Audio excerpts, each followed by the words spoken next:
Bom, vamos finalmente aqui falar sobre o Brasil na Antártica, sobre a trajetória do Brasil junto ao continente antártico.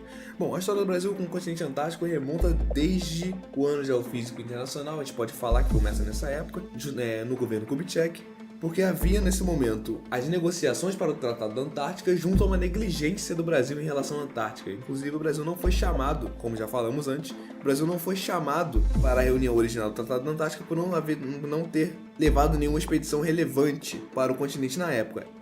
É fato que o Brasil estava preocupado com outros problemas, como a ocupação efetiva do centro-oeste, a ocupação efetiva de todo o território nacional. O mais engraçado é que o Brasil mandou uma carta reclamando da não participação dele no tratado, e outras coisitas mais. Então ele ficou revoltado, ele mandou uma carta de protesto, mas mesmo assim não serviu de nada, não conseguiu participação, enfim. Bom, e nessa época já rolavam textos da Terezinha de Castro ressaltando a importância da Antártica para a geopolítica mundial. Inclusive é dela uma teoria muito famosa, utilizada por muitos países, que é a teoria da defrontação. A teoria da defrontação é realmente muito importante, porque é aquela teoria que diz que os países têm direito na Antártica segundo a sua equivalência latitudinal e longitudinal. Como assim?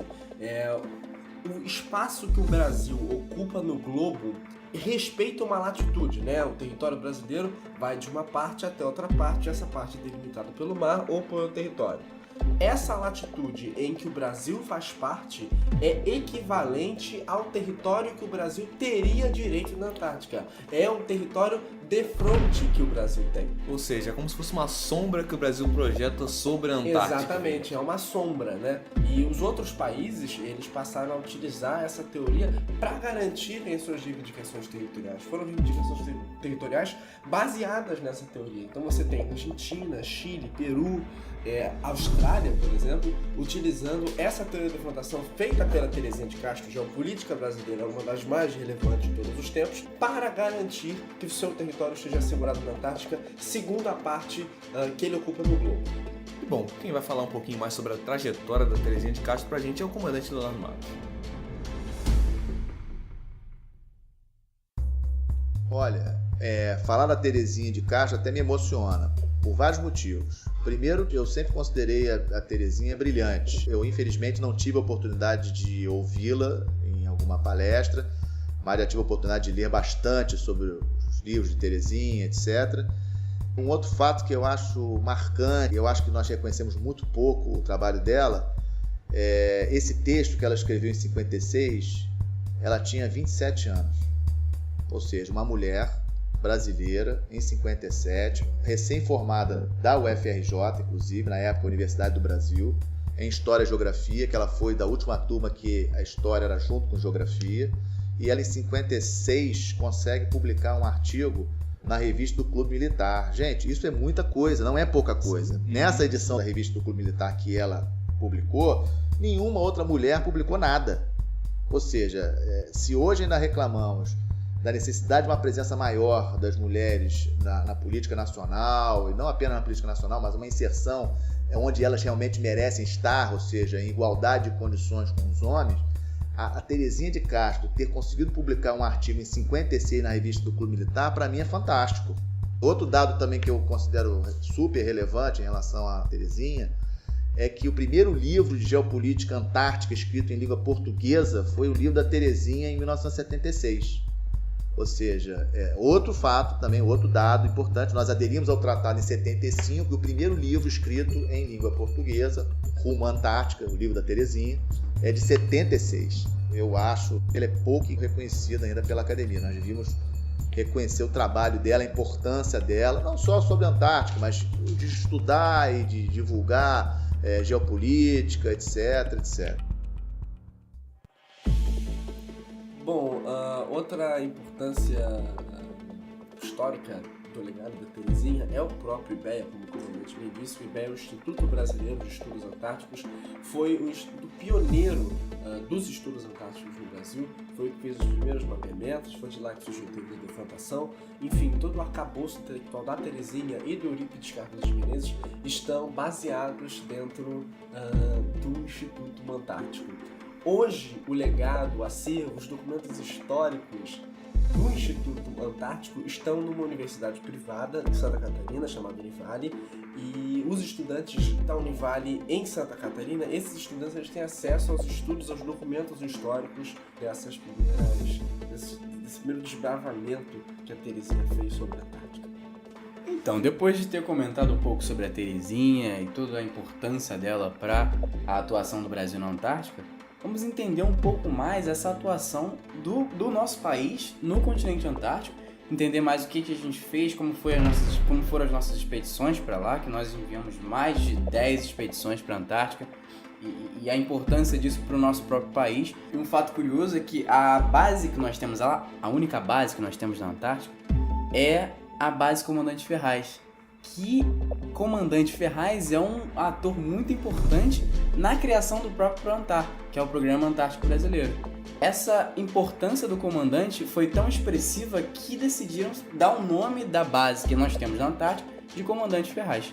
Então vamos ouvir um pouco mais do comandante Leonardo Matos falando sobre a atuação do Brasil no continente antártico. Nós aderimos ao tratado em 75. O PROANTAR, em termos de efetivos, de documentação, saiu em janeiro de 82.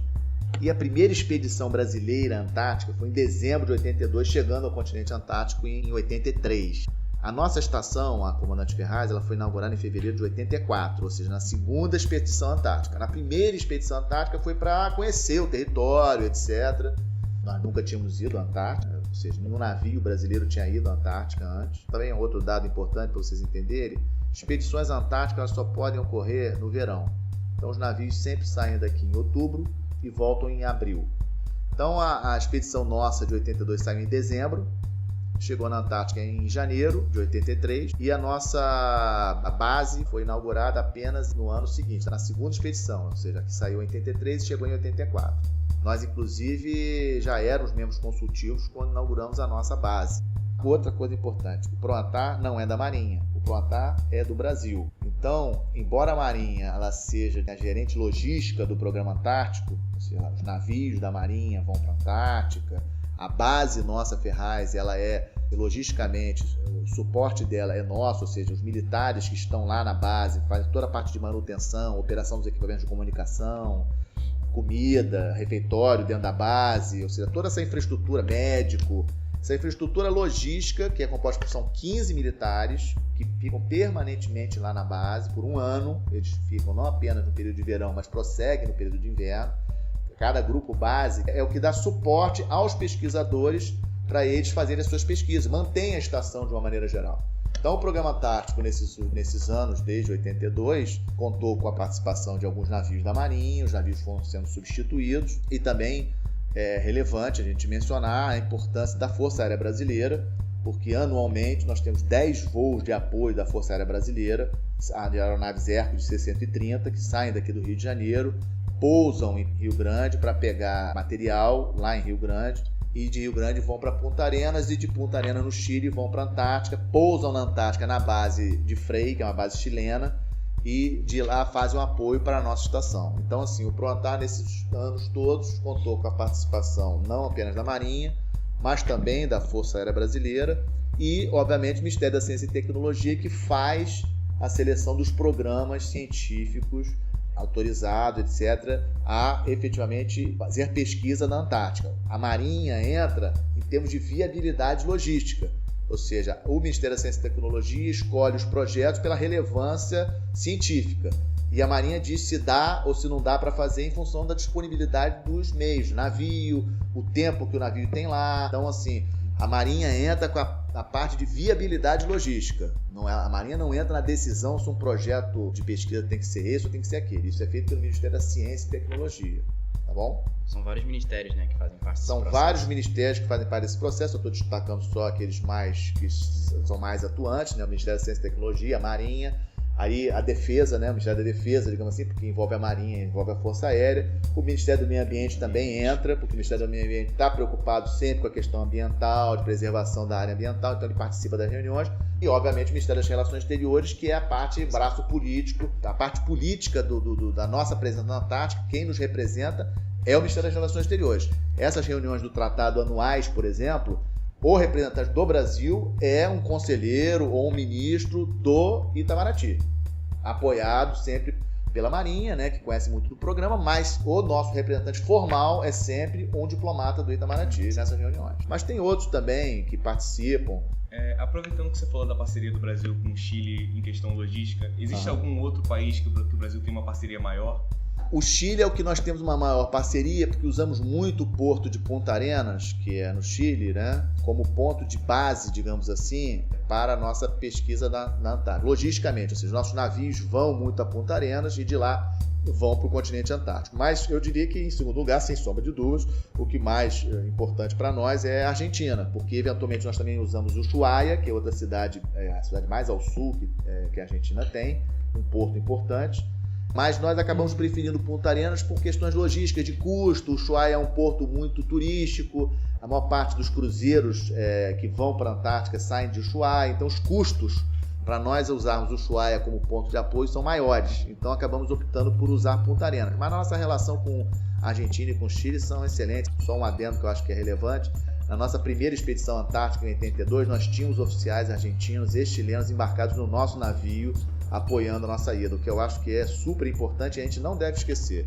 Ou seja, essa questão da integração sul-americana e antártica.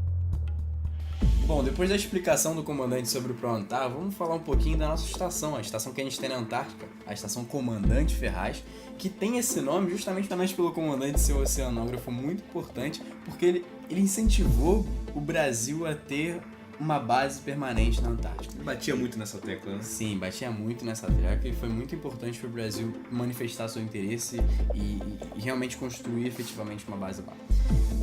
A base, são dados de 2004, ela tinha 62 unidades mais um heliponto e cabiam lá dentro 48 pessoas confortavelmente. Ela é composta por depósitos, uma biblioteca, enfim, diversos aparatos estruturais que facilitavam a comodidade desses pesquisadores e desses militares lá dentro. Tinha até uma biblioteca e um refeitório, então é muito importante a gente ressaltar esses pontos, porque aparentemente ela parecia uma pequena cidade, mas em comparação aos outros países que tinham lá, por exemplo, Chile e Argentina, era uma base pequena. Então é muito legal a gente ressaltar isso. Tinha até televisão na base. Tinha televisão, mas se você olhar McMurdo, você vai se impressionar com o tamanho da base dos Estados Unidos frente à base brasileira. É importante lembrar também que esses militares, esses pesquisadores que ficavam lá, eles faziam um teste preparatório antártico, né? Ele foi feito em 2016 pela Marinha do Brasil na ilha de Morumbaia, que fica no Rio de Janeiro, extremo oeste do Rio de Janeiro. E eles lá se preparam para o frio da Antártica, porque tem que ter uma preparação psicológica muito grande, uma preparação física muito grande, porque... a temperatura do Rio de Janeiro é realmente muito parecida com a temperatura da Antártica. Com certeza. Então, eles precisam dessa preparação estrutural para poder conviver com o frio extremo da Antártica. É importante falar também que ela opera durante o ano todo. Então, seja verão ou inverno ou outras estações, na Antártica só tem essas duas, a base vai estar funcionando lá. Claro que com um quantitativo menor no inverno por conta da temperatura extrema. E esses dados todos que eu falei, estruturais da base, enfim, valeram até 2012, porque 2012 teve um incêndio que a gente comentou aqui. Bom, antes de falar sobre incêndio, é importante a gente fazer uma contextualizaçãozinha, até porque são mais de 20 anos entre a construção da base Comandante Ferraz e o incêndio de 2012. Então é importante a gente passar um pouquinho sobre a década de 90 e os anos 2000 na Antártica, alguns fatos curiosos, alguns fatos importantes que aconteceram nesse tempo. Como, por exemplo, em 1990, nós tivemos a visita do então presidente Fernando Collor de Mello à base Comandante Ferraz, sendo assim o primeiro brasileiro a visitar, sendo assim o primeiro presidente a visitar a base Antártica brasileira. Em 94, o Brasil foi sede da 5ª reunião do RAPAL, que é a reunião anual de administradores dos programas antárticos latino-americanos, que une Uruguai, Argentina, Chile, Brasil, Equador e Peru para discutir sobre uma cooperação dos programas antárticos dos países da região. Em 97 nós tivemos uma pequena curiosidade. O norueguês Børge Osland, meu querido Børge, meu perdão se eu estiver falando seu nome errado, seu nome é complicado, foi a primeira pessoa a cruzar a Antártica inteira sem nenhum tipo de suporte. Ele fez isso com esquis e demorou cerca de 64 dias para sair da ilha de Beckner até a base Scott. Que loucura no Caldeirão. Em 2004, a base Comandante Ferraz fez então 20 anos.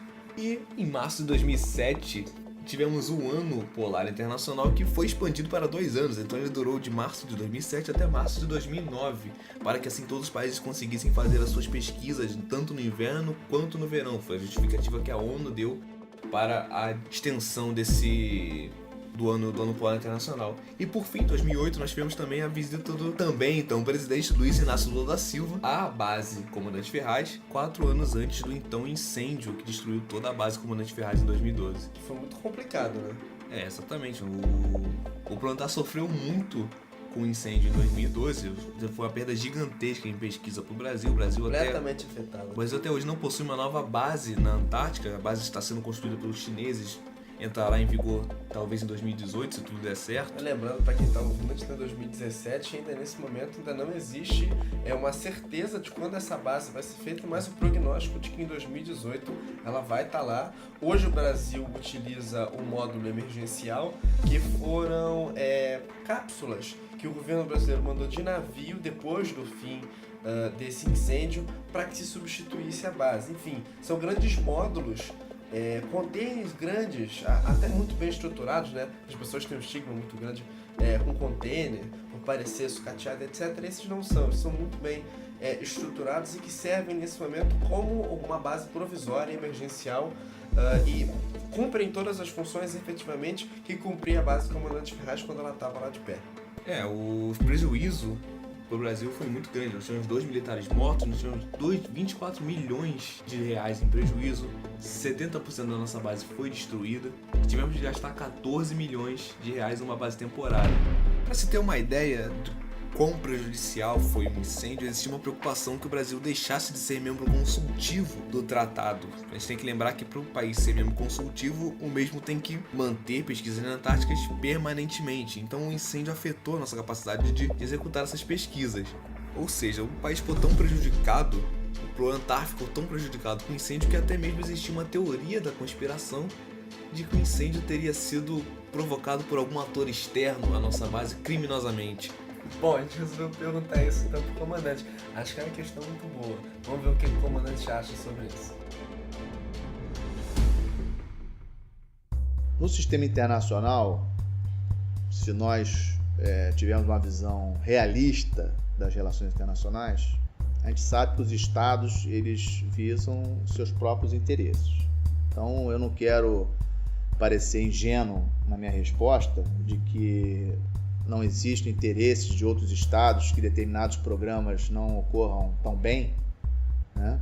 Mas especificamente sobre o nosso incêndio, não há nada no inquérito que indique a sabotagem da nossa estação. Então essa possibilidade eu vejo como descartada. Não há indício de que teve nenhuma sabotagem na nossa estação. Foi um acidente lamentável, até porque perdemos 2 militares do nosso programa, tentando justamente salvar a estação, ou seja, né, por isso foram promovidos pós-mortem, eram sargentos que foram promovidos, né, merecidamente, mas não há nada, nenhum indício, presença de estrangeiros na base que pudesse indicar alguma sabotagem ou algo desse tipo. Bom, eu sinceramente também acho que não foi criminoso, enfim.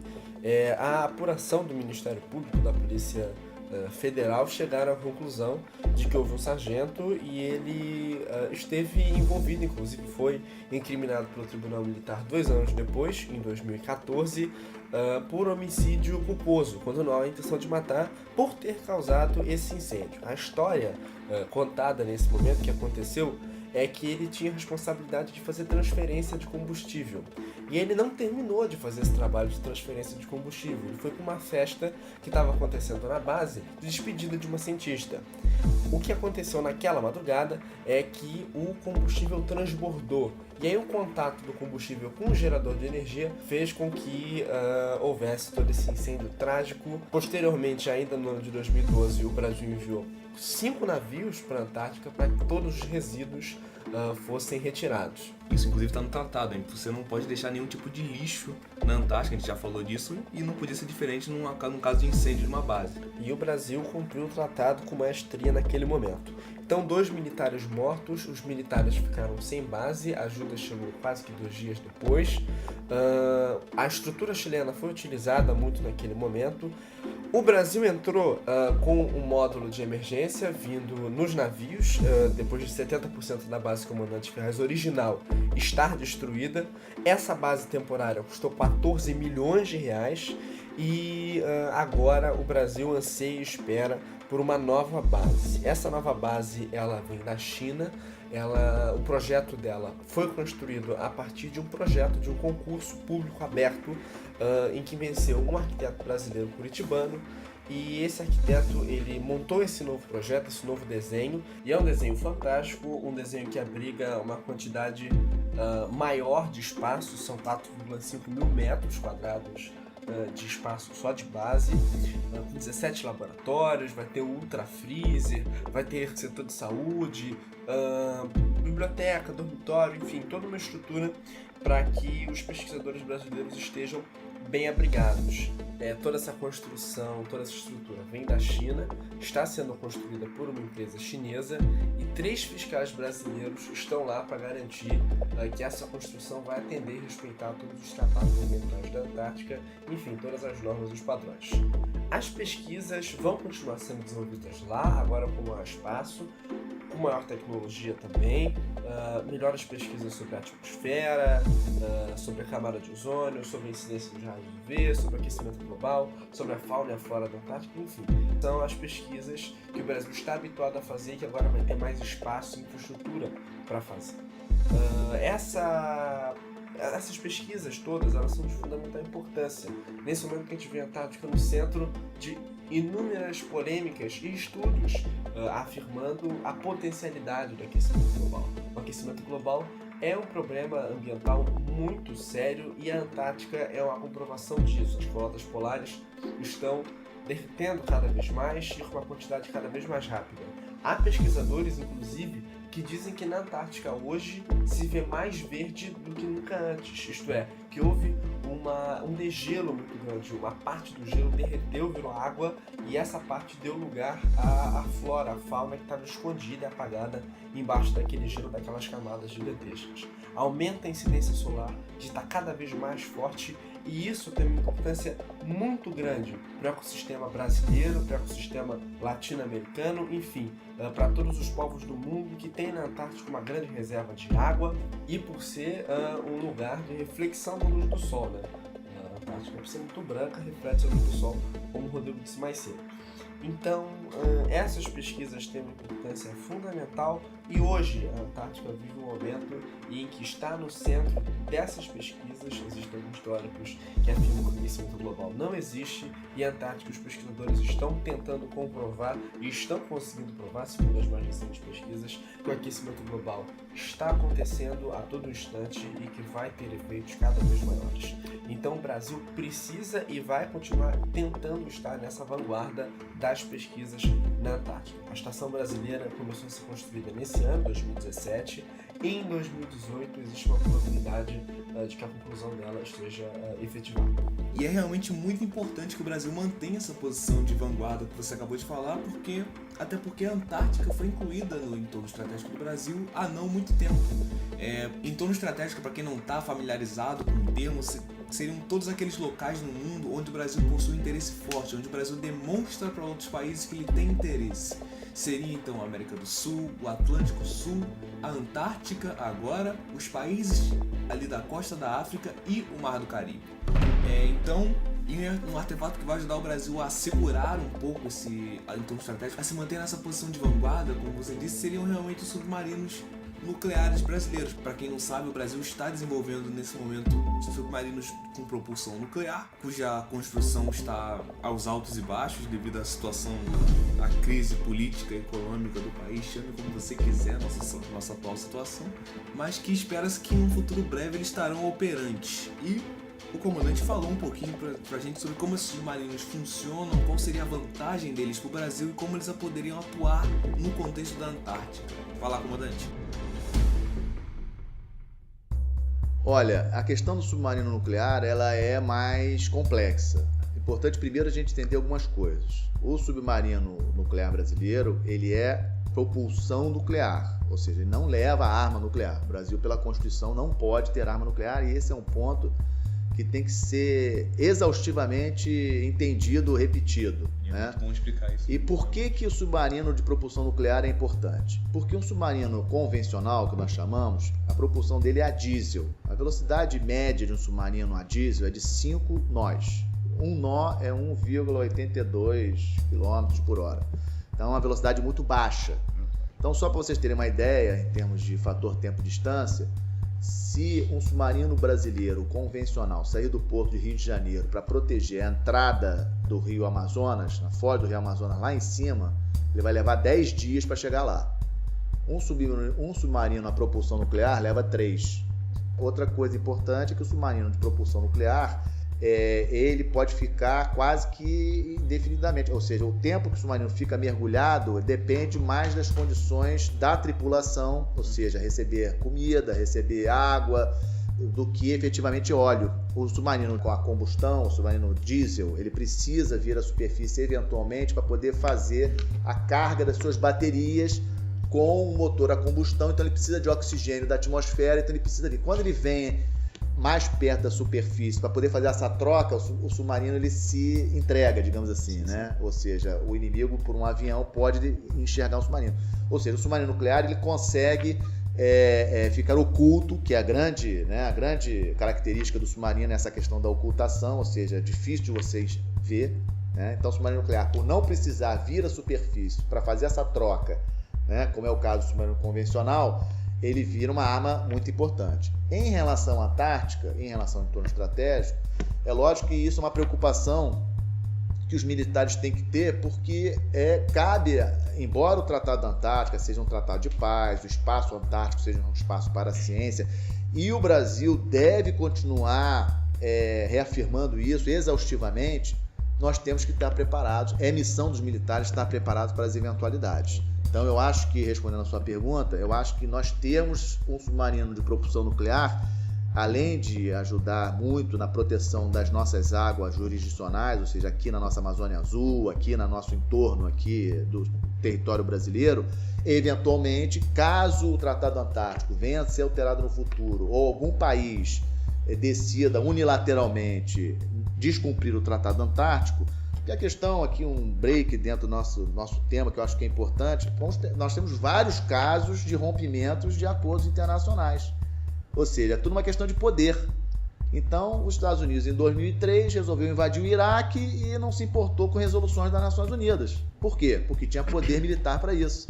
A China está ampliando ilhas no Pacífico, no Mar do Sul da China, também contra o entendimento internacional, e ninguém foi lá tirar o chinês das ilhas do Mar do Sul da China.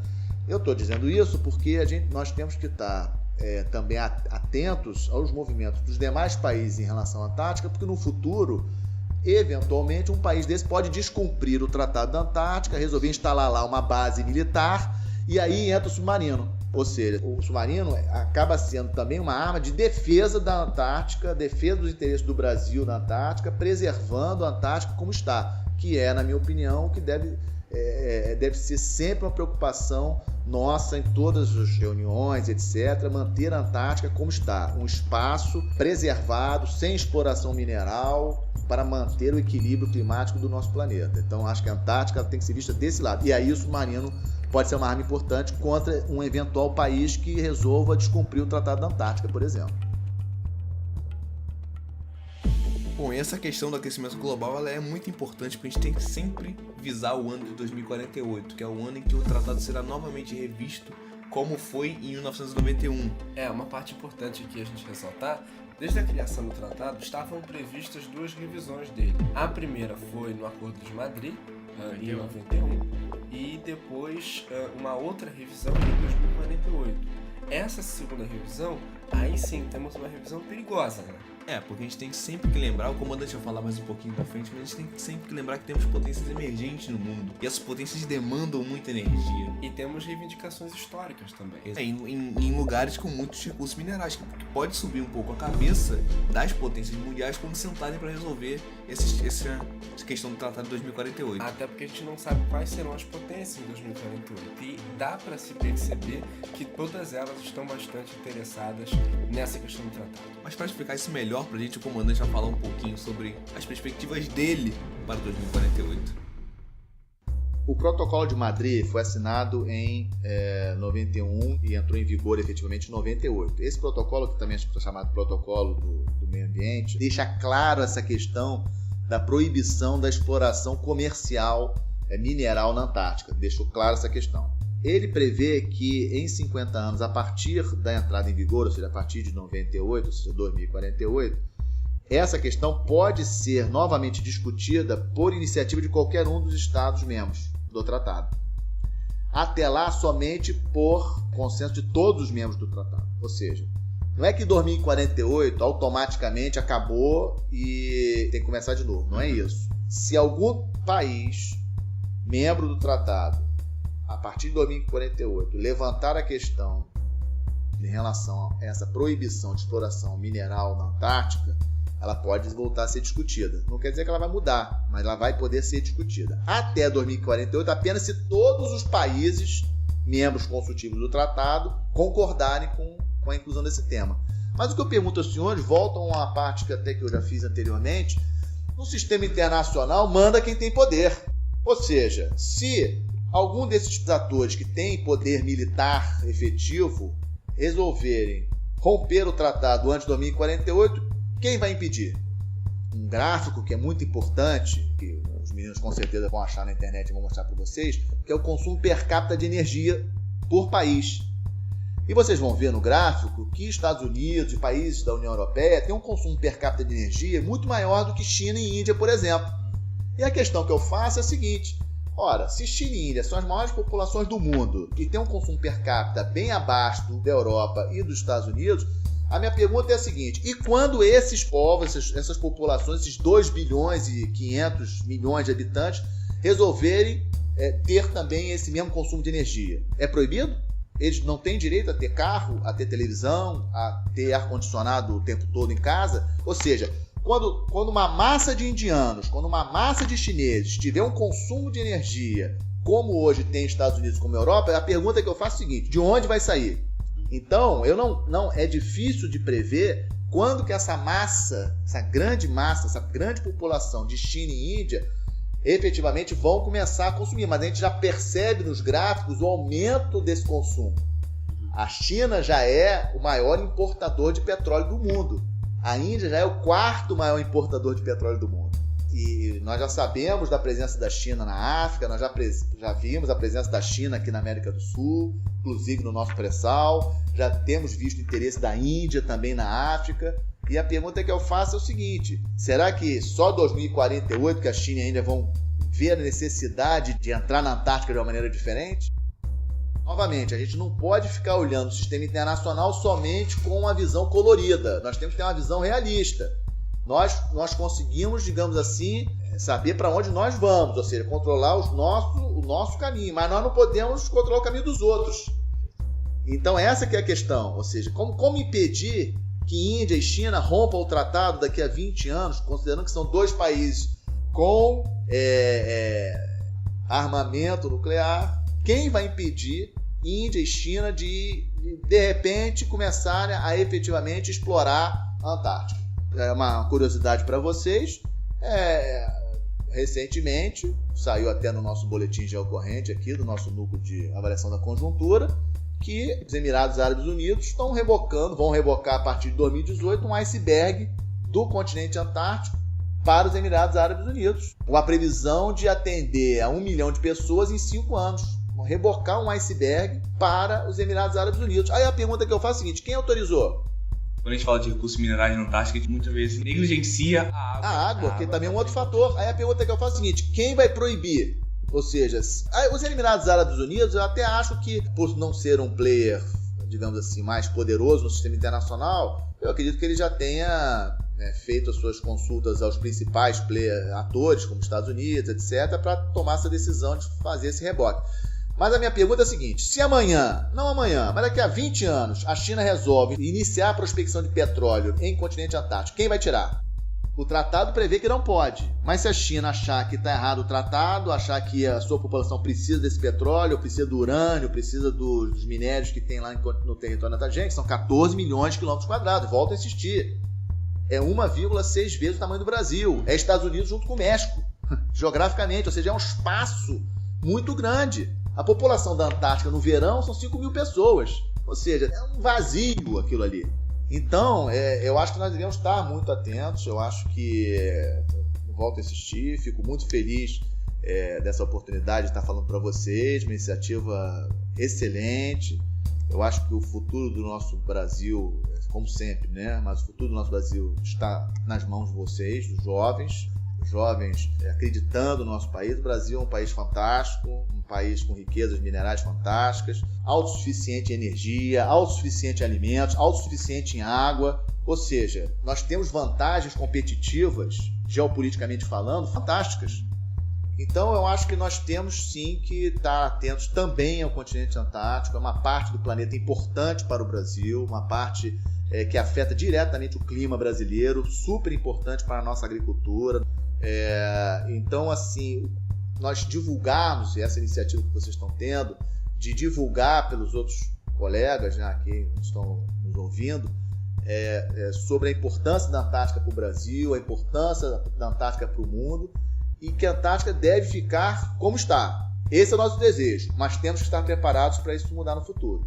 E por isso que nós temos que discutir qual é a Antártica que faz parte efetiva do nosso entorno estratégico, como partir para uma ampliação do Programa Antártico Brasileiro, talvez com a instalação de uma segunda estação, qual posição que essa segunda estação deve ter, a compra de um navio de maior capacidade, né, para fazer o apoio à Antártica, que a Marinha precisa. Os nossos navios não têm capacidade plena de quebra-gelo. Nossos navios da Antártica, da Marinha do Brasil, eles não são quebra-gelo. Isso é uma limitação, ou seja, limita o acesso.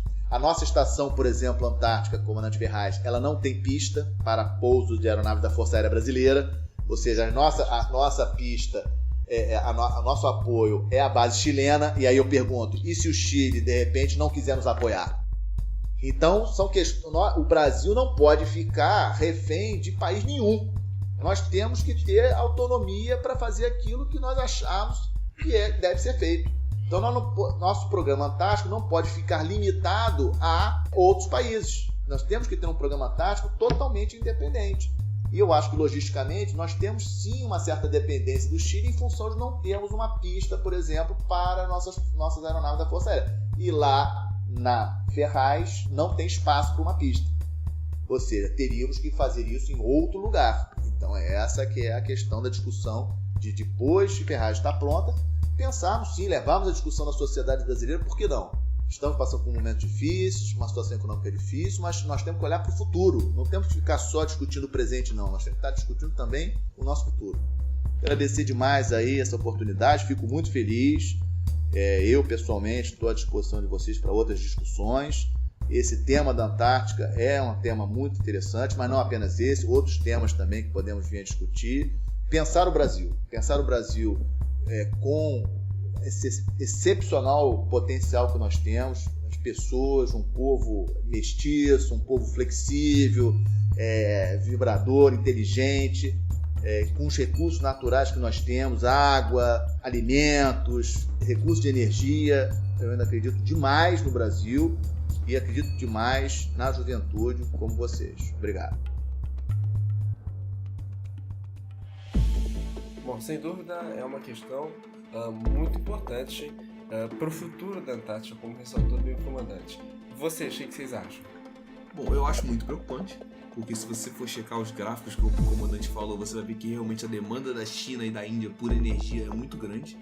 Mas por outro lado, eu também acho que é muito tempo. No sistema internacional é muito instável pra gente fazer previsões tão longas assim. A gente não sabe o que vai acontecer amanhã no sistema internacional para poder prever a atuação de uma atuação tão grande de 2 atores assim. Concordo, e contando com isso o aquecimento global, então você mistura tudo e bota uma bomba de tensão que tá prestes a explodir. Eu sinto que toda hora existe uma incerteza, uma instabilidade geopolítica ali muito grande naquele território, que pode ocasionar uma guerra ali. Tomara que não, pois é. Mas assim, ainda mais preocupante toda essa questão ambiental, né? Se esses países eles param de fazer essas pesquisas e eles passam a disputar a Antártica como território geopoliticamente importante para conquistar poder e recursos, a gente tem uma secundarização da questão ambiental, da questão do aquecimento global. Então é muito importante que seja mantido toda essa estrutura de pesquisas que o tratado garante para que todos os países consigam cumprir e respeitar a Antártica como um lugar em que deve habitar os animais que lá habitam, que a flora deve continuar da maneira que está, enfim, que continue incólume e que a Antártica continue representando para o planeta Terra a importância que representa hoje. Romper o tratado seria muito complicado. É verdade, eu diria inclusive que só o tempo vai dizer se estaremos certos ou não.